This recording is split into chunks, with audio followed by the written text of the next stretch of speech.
बुरे समय में आपको पता चलता है कि कौन आपके साथ है और कौन आपके साथ नहीं है। ऐसे समय में जब भारतीय प्रधानमंत्री ने पाकिस्तान को सीधी सीधी युद्ध की चेतावनी दे दी है, ऐसे में अमेरिका का एक जहाज आज ही राजस्थान के जयपुर एयरपोर्ट पर उतरा है और कहा जा रहा है कि उसमें अमेरिका ने भारत को लेटेस्ट टेक्नोलॉजी के स्पाई इक्विपमेंट्स भेजे हैं।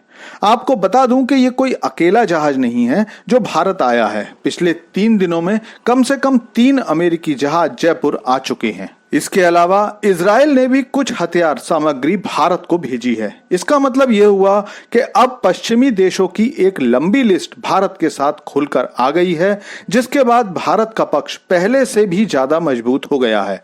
इस बीच भारत और पाकिस्तान की सेनाएं बॉर्डर की तरफ बढ़नी शुरू हो गई हैं।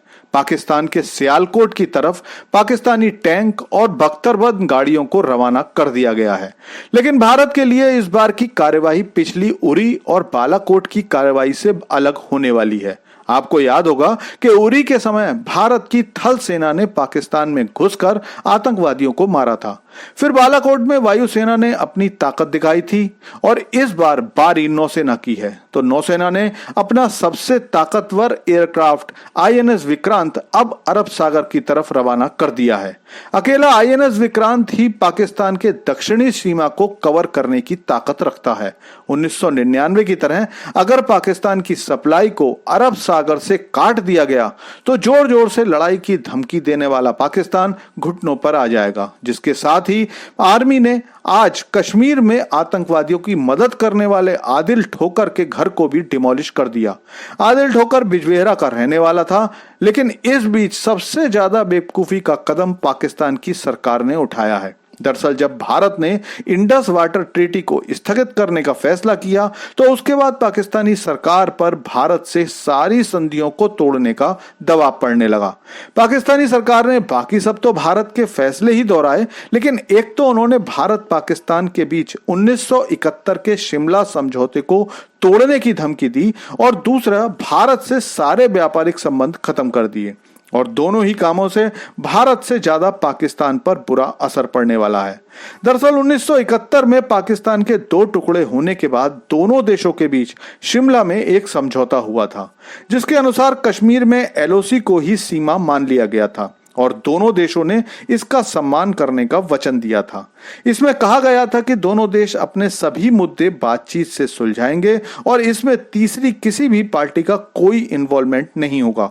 जब कभी भी पाकिस्तान और भारत के बीच तनाव होता था तो पाकिस्तानी इस समझौते का हवाला देकर भारत का मजाक बनाते थे, क्योंकि भारत इस समझौते का पूरा सम्मान करता था। यहां तक कि 1999 में कारगिल युद्ध के समय भी भारत ने इस समझौते का सम्मान करते हुए ही सीमा को पार नहीं किया था। लेकिन अब अगर पाकिस्तान शिमला समझौते को तोड़ता है तो भारत के लिए एलओसी को मानने की कोई बंदिश नहीं होगी और भारत कश्मीर में जहां तक चाहे वहां जा सकता है। इसलिए यह कदम खुद पाकिस्तान के लिए ही उल्टा पड़ने वाला है। इसके साथ साथ पाकिस्तान को भारत का सीधा तो व्यापार लगभग ना के बराबर है, लेकिन भारत से दवाइयां, फल और भी कई सामान दुबई के रास्ते पाकिस्तान जाते हैं। अब अगर पाकिस्तान इस व्यापार को खत्म करता है तो इससे भारत का कुछ खास नुकसान नहीं होगा। भारत का कुल एक्सपोर्ट्स इस साल 820 बिलियन डॉलर रहा है और दुबई के रास्ते पाकिस्तान को भारतीय एक्सपोर्ट्स 500 मिलियन डॉलर से भी कम जाते हैं, जो कि कुल इंडियन एक्सपोर्ट्स का 0.06% है। अब आप ही समझ लो इससे भारत पर कितना असर पड़ने वाला है। और इसीलिए मैंने कहा कि पाकिस्तान सरकार के ये दोनों ही फैसले भारत के लिए नहीं बल्कि खुद पाकिस्तान के लिए ही उल्टा असर डालेंगे।